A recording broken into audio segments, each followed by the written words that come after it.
चाहे लूटीना तू अपने बनावल हरी अपने से बोला धनी ढाहे लूटीना तू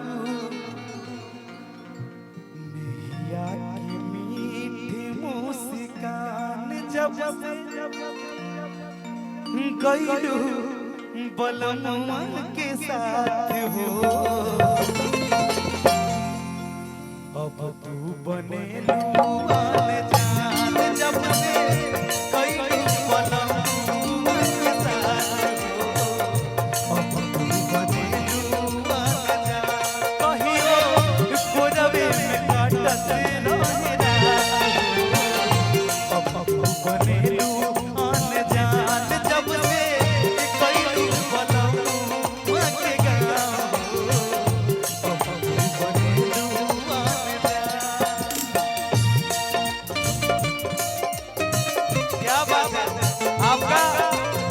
बोलू जी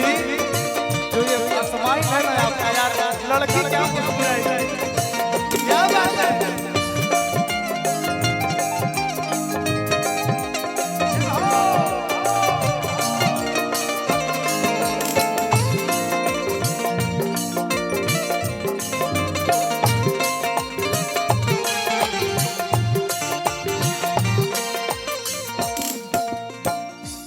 फुलैया से बड़ा ही भाव से लड़का कहा था राहुल भैया कि दिलवा हाथ धके मनवा से पूछा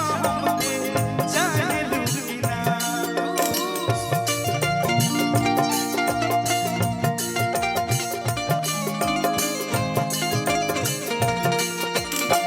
कि अपने बनावल घरे अपने से बोला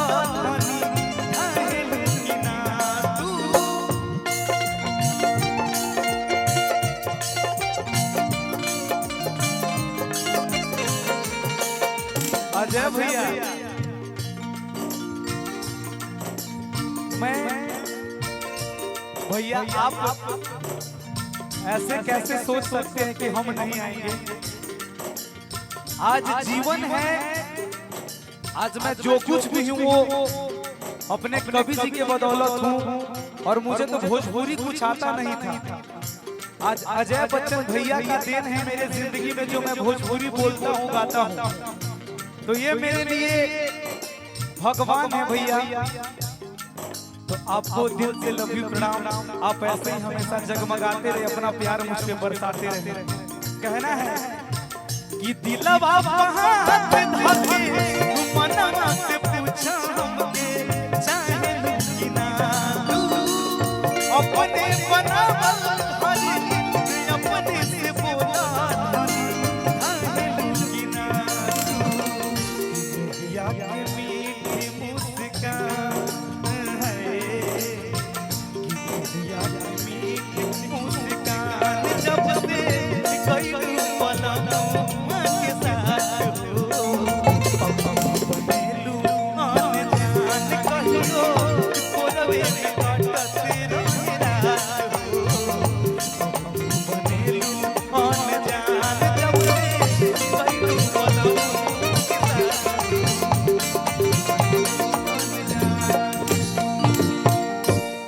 कहियो